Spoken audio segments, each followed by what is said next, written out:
Ya, kita lanjutkan materi pemrograman web bagian PHP bagian kedua atau part kedua. Untuk PHP yang sebelumnya kita sudah mengenal beberapa aturan-aturan di dalam PHP di part 1. Ini untuk PHP part 2 kita coba untuk mengenalkan namanya session, yaitu manajemen session. Pertanyaannya adalah, apa itu session? Di dalam dokumentasi PHP, session itu adalah teknik penyimpanan data di server, di mana tentunya data yang disimpan dalam bentuk variabel. Jadi menyimpan data di sisi server di sini, yang tentunya data yang disimpan dalam bentuk variabel. Jadi disimpan data dalam bentuk variabel yang berada di sisi server. Selanjutnya, ada pertanyaan juga, apakah session mirip cookies? Jawabannya adalah ya. Hanya saja pada cookies data disimpan pada komputer klien.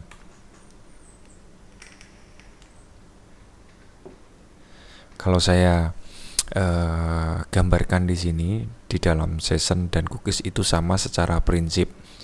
Cuman bedanya disimpannya di sisi komputer untuk komputer klien untuk cookies, sedangkan session dia di sisi server. Nah, keduanya ini mirip dalam hal prinsipnya, yaitu sama-sama semacam ini ID card. Jadi session ataupun cookies itu difungsikan sebagai tanda pengenal. Biasanya nanti digunakan untuk aplikasi web yang dimana dia membutuhkan login, membutuhkan akses ke dalam sistem menggunakan username ataupun password. Kira-kira seperti itu gambaran. Jadi semacam ID card. Jadi ini contohnya ada press, ada guest, ada staff. Jadi ini yang nanti menentukan session itu setiap level. Contohnya level press itu dia bisa mengakses apa saja, atau guest itu bisa mengakses apa saja, ataupun staff itu bisa mengakses ke dalam gedung apa saja. Jadi gambarannya kalau kita masuk ke suatu gedung perkantoran di mana ketika kita masuk sebagai tamu, maka kita akan mendapatkan ID card tamu. Nah, dari ID card tamu itu nanti itu yang membedakan kita dengan staff contohnya. Jadi kita bisa mengakses ke ruang apa saja. Itu kan antara tamu dengan staff berbeda. Jadi seumpama tamu ini hanya bisa mengakses ruang tamu, hall, dan lain sebagainya. Kalau staff dia bisa selain ruang tamu, hall, taman, seumpama ada taman, di ruang kerja, dan lain sebagainya. Mungkin kalau seumpama levelnya direktur, mungkin dia bisa mengakses atau memasuki ruangan apapun yang ada di dalam suatu gedung perkantoran tersebut. Jadi kira-kira gambarnya seperti itu. Session itu semacam ID card kalau seumpama kita gambarkan di dunia nyata. Oke, selanjutnya. Nah, untuk membuat dan mengakhiri session itu ada session start untuk membuat, session destroy untuk mengakhiri. Jadi gambarnya kalau tadi kembali ke ID card, ketika kita masuk ke suatu perkantoran, kita mendaftar ke bagian resepsionis atau ke security, ke satpam. Itu kalau di session di PHP itu menggunakan session start. Nah, baru kita dapat ID card.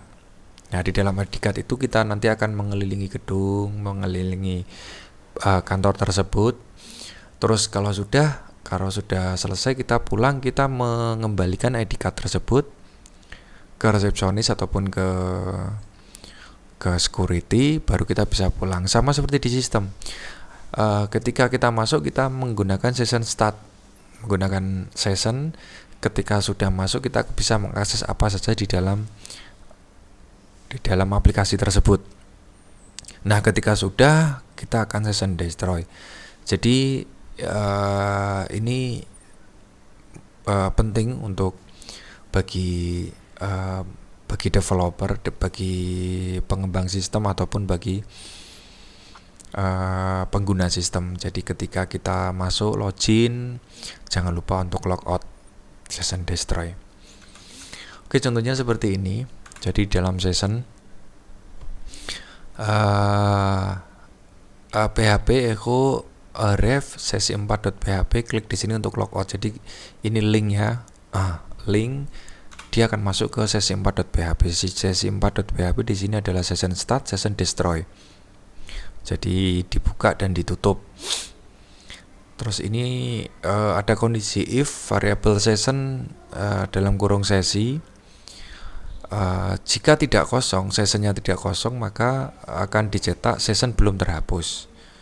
Jika kosong atau else, jika kosong maka session sudah terhapus. Jadi itu kira-kira gambarannya. Selanjutnya, catatan di dalam session yang telah terbuat pada contoh tersebut mirip situs webmail seperti Eudora Mail atau Yahoo Mail. Ketika user mengakses email berarti berada pada session yang datanya disimpan di server sampai user tersebut melakukan logout atau sign out. Jadi apapun yang masuk, apapun yang kita lakukan di dalam suatu sistem yang mempunyai form login atau tampilan login dan kita diharuskan untuk memasukkan username password. Di situ kalau kita menggunakan session itu semua aktivitas yang kita lakukan di dalam aplikasi tersebut itu semua tercatat di dalam sistem. Jadi kira-kira seperti itu. Nah, ketika tercatat itu maka ketika pengguna menggunakan aplikasi itu memang harus sesuai rule-nya, sesuai aturannya. Nah, untuk menyelesaikan itu harus di logout atau keluar atau destroy kalau tadi ya di dalam fungsi session untuk mensterilisasi bahwa kita sudah selesai menggunakan aplikasi tersebut. Oke, selanjutnya,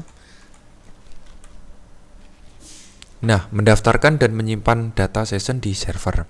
Fungsi mendaftarkan variabel pada session itu menggunakan session register dalam kurung nama variabel, nama variabel 1, nama variabel 2 dan seterusnya. Untuk menghapus session menggunakan session unregister.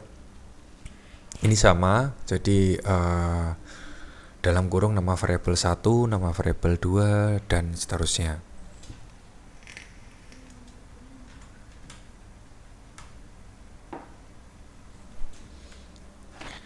Nah, contohnya seperti ini. Jadi session start kita memulai session register kita meregistrasikan sesi 1, sesi 2, variabel sesi 1 dan variabel sesi 2.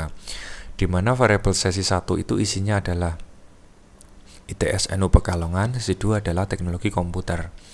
Maka kita cetak variabel sesi pertama, terus kita cetak lagi break, ganti baris variabel sesi kedua. Jadi di sini cetak adalah ITS NU Pekalongan, ganti baris teknologi komputer, di mana kita sudah meregistrasikan dua variabel. Jadi kalau gambaran kembali lagi ke ID card berarti kita mempunyai dua ID card. Selanjutnya untuk unreg di sini ya sama, ini contoh yang pertama tadi. Jadi register sesi 1, sesi 2, terus session unregister sesi 2. Break ya. Unreg sesi 2.php unregister session. Jadi yang di unregistrasi adalah sesi 2, sesi 1 masih ada. Nah, ketika diklik unregister session 2, maka start variabel sesi 1 isinya sessionnya dari sini, session 2 dari sini. Ketika diklik tadi dia akan yang menampilkan hanya sesi 1 karena sesi 2 sudah di unregister. Nah, catatannya di dalam session register, fungsi session register selain mendaftarkan variabel juga dapat secara otomatis membentuk session. Jadi Anda tidak perlu menggunakan fungsi session start lagi. Yang kedua, jadi ketika kita sudah menggunakan session register di beberapa versi PHP itu tanpa membuat session start itu otomatis sudah ada session startnya. Yang kedua, data session dapat dibaca dari script lain, tapi sebelum mengakses datanya session dibuka terlebih dahulu. Nah ini, data session ini yang kita registrasi tersebut itu bisa dipakai di file lain atau script lain, yang dimana pastinya harus dibuka terlebih dahulu, mengasumsikan bahwa script lain itu dapat mengakses registrasi di session file sebelumnya. Terus yang ketiga, untuk mencoba data yang telah dihapus harus melalui script lain, karena pada script yang bersangkutan data tidak akan pernah terhapus. Jadi ada controlling dari script lain, ada keterkaitan dari script lain. Selanjutnya adalah menangani form di PHP. Form di PHP itu mengenal dua fungsi, yaitu get dan post. Metode dalam form dapat diisi dengan get ataupun post. Nah, untuk get, data yang diisi akan dikirim ke server dengan cara diletakkan di belakang URL. Ini fungsi get dengan metode post ya. Metode get, sorry. Sedangkan post, data akan dikirim ke server secara terpisah. Artinya datanya tidak terlihat di belakang URL. Jadi relatif lebih aman. Kita coba contohnya. Jadi yang pertama kita buat script untuk form. Jadi form method, kita membuka form dengan metode get. Actionnya adalah process.php. Di dalam form itu isinya adalah username. Username itu tipenya teks, name-nya nama. Yang kedua isinya adalah password. Type-nya adalah password, name-nya adalah rahasia. Baru button atau submit, value login. Tutup form. Terus kita masuk ke proses.php. Di dalam file proses.php kita buat variabel nama baru, yang dimana variabel nama itu isinya adalah string underscore get. Kenapa get? Karena mengambil metode dari form sebelumnya, yaitu nama. Nama di sini mengambil dari name inputan yang pertama. Terus yang kedua variabel rahasia, di mana variabel rahasia ini isinya adalah variabel underscore get rahasia. Rahasia ini diambil dari name dari inputan yang kedua, yaitu rahasia, yaitu password ya. Terus kita cetak echo variabel nama. Terus echo break dalam ganti baris echo rahasia. Jadi mencetak isi dari username dan yang kedua mencetak isi dari password. Kira-kira hasilnya seperti ini. Jadi kita asumsikan script ini adalah form.php di sini, yaitu menampilkan username dan password, di mana username password itu yang pertama input tipenya teks, yang kedua input tipenya password. Nah, di sini sama-sama inputan. Teks itu apa yang diinputkan user itu bisa dilihat, sedangkan password tidak bisa dilihat, sama-sama inputan. Ini lebih ke tag HTML ya. Sedangkan hasil dari proses, jadi ketika kita sudah mengisi di form, kembali lagi form itu secara basic membutuhkan dua file, yaitu file untuk menampilkan dan file untuk memproses. Nah, ketika kita masukkan username dan password, ketika klik login, maka akan masuk ke proses.php karena actionnya di proses.php. Maka akan muncul Zaki ya, variabel nama, break Abdillah, variabel rahasia. Jadi saya masukkan username Zaki, passwordnya Abdillah, maka akan muncul username dan password. Nah, di sini di dalam get di sini dia akan menampilkan di URL di belakangnya. Ingat, lihat di dalam URL di sini. Jadi proses.php tanda tanya nama sama dengan Zaki. Nama itu mengambil dari name-nya ini ya. Dan rahasia sama dengan Abdillah. Rahasia itu mengambil name dari password yang kita masukkan. Nah, ini agak berbahaya untuk metode get. Coba nanti kita bahas untuk contoh selanjutnya di post. Selanjutnya adalah post. Ini sama seperti get tadi. Ada form method, bedanya di metodenya ini post, actionnya proses1.php. Username isinya sama, password isinya sama, submitnya juga sama.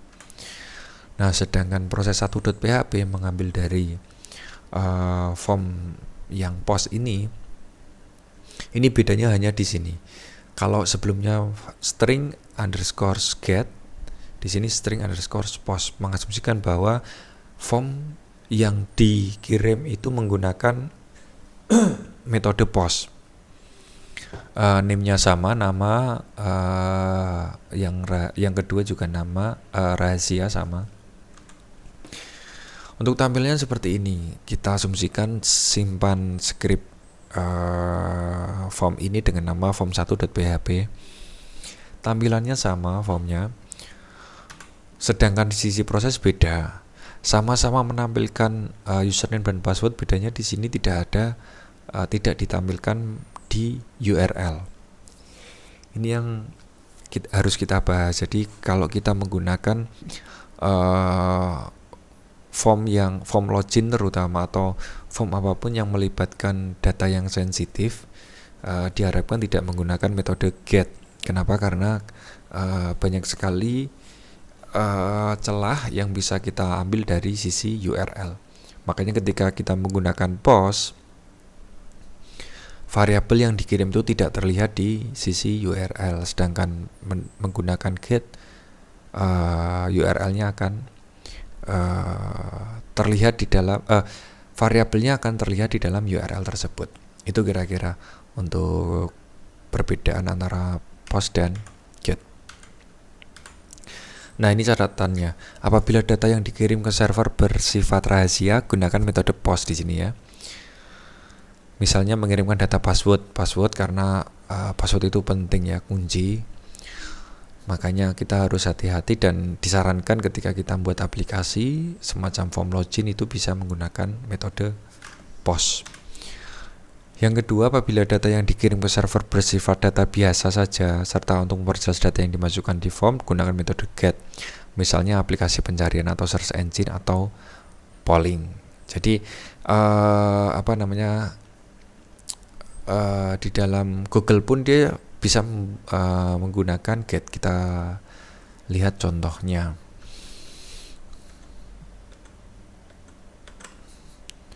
Di sini kita coba lihat Google. Semua kita cari pemrograman web.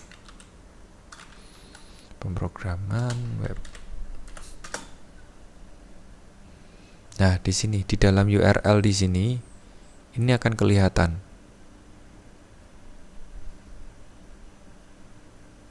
Pemrograman web. Key itu keyword. Bisa jadi keyword. Jadi pemrograman web kita ditampilkan di dalam sisi di sisi URL. Nah, pertanyaannya kenapa Google menggunakan itu? Mungkin dari sisi metode get itu secara kecepatan memang lebih cepat daripada post, karena dia langsung mengindukkan di dalam URL. Itu kira-kira contoh dari form, menangani form. Jadi dari sini kita bisa menyeleksi kapan kita menggunakan get, kapan kita menggunakan post. Selanjutnya ada namanya manipulasi string. Nah, di dalam PHP itu bisa mendeteksi jumlah karakter dalam string. Suatu data string dapat dihitung jumlah karakternya dengan menggunakan fungsi strlen dalam kurung nama stringnya. Contohnya seperti ini. Kita mendeteksi jumlah karakter string. Jadi semua kita buat variabel baru namanya variabel i, isinya adalah ITSNU Pekalongan. Variabel jumlah huruf kita menggunakan fungsi PHP strlen dalam kurung variabel i. Jadi di dalam isinya ini echo i. Echo menampilkan mencetak variabel i, jadi ITS-NU Pekalongan. Terus mencetak lagi jumlah karakter pada kalimat di atas adalah variabel jumlah huruf. Jumlah huruf berarti mengasumsikan strlen dari variabel i. Hasilnya kira-kira seperti ini. Jadi yang pertama echo variabel i, ITS-NU Pekalongan. Ini kita cetak. Break, ganti baris, jumlah karakter pada kalimat di atas adalah variabel jumlah huruf. Variabel jumlah huruf adalah variabel i. Variabel i itu isinya adalah ITS-NU Pekalongan. Nah, jumlahnya 17. Nah, padahal kalau kita lihat itu kan sekilas di ITS-NU Pekalongan ada 15. Tetapi karakter di sini termasuk spasi. Kita coba jumlah. Hitung 1, 2, 3, 4, 5, 6, 7, 8, 9, 10, 11, 12, 13, 14, 15, 16, 17. Jadi spasi itu juga dihitung karakter. Karena str len ini biasanya digunakan untuk mengambil beberapa variabel yang yang akan kita pilih. Jadi mengambil karakter. Jadi contoh seumpama ada data tanggal, seumpama contohnya seperti ini. Format tanggal di dalam database kan secara default kan seperti ini. Seumpama ini 2020 strip ini bulan 10 strip, seumpama ini tanggal 10. Nah, ketika kita mengambil 3 karakter atau apapun itu bisa menjumlah ini, berarti ada berapa bisa menggunakan strlen. Itu kira-kira contohnya. Jadi di sini kita bisa melihat berapa jumlah karakter dan karakter mana aja yang akan kita ambil. Itu untuk strlen. Selanjutnya manipulasi string, yaitu mengubah format huruf suatu string. Yang pertama ada huruf kapital. Kapital berarti kapital ya, besar. Ada yang kecil, huruf kecil. Jadi kalau kapital menggunakan str to upper dalam kurung isinya data stringnya. Kalau huruf kecil menggunakan str to lower dalam kurung isinya. Jadi contohnya ini, kita buat variabel string 1 sama dengan isinya adalah ITS-NU Pekalongan. Variabel string 2 isinya adalah teknologi komputer. Kita cetak str to upper berarti membuat kapital variabel string, jadi membuat kapital ITS-NU Pekalongan. Echo break, cetak ganti baris, terus echo str to lower variabel string 2, jadi teknologi komputer. Atau langsung tanpa menggunakan variabel bisa, jadi str to upper dalam kurung petik ITS-NU Pekalongan, str to lower dalam kurung petik teknologi komputer, sama. Nah, hasilnya seperti ini. Jadi ketika menggunakan str to upper itu semua menjadi kapital. Ini kan E-nya kecil, K-nya kecil, dan seterusnya. Ketika menggunakan str to upper berarti bisa membuat kapital semuanya. Sedangkan kebalikannya, str to lower itu membuat huruf kecil. Jadi teknologi komputer ini kan T-nya besar, K-nya juga besar. Ketika kita menggunakan fungsi PHP str to lower menjadi huruf kecil semua. Nah, itu mungkin materi PHP bagian yang kedua. Terima kasih sudah menyaksikan. Kita akan lanjut di pertemuan selanjutnya. Terima kasih.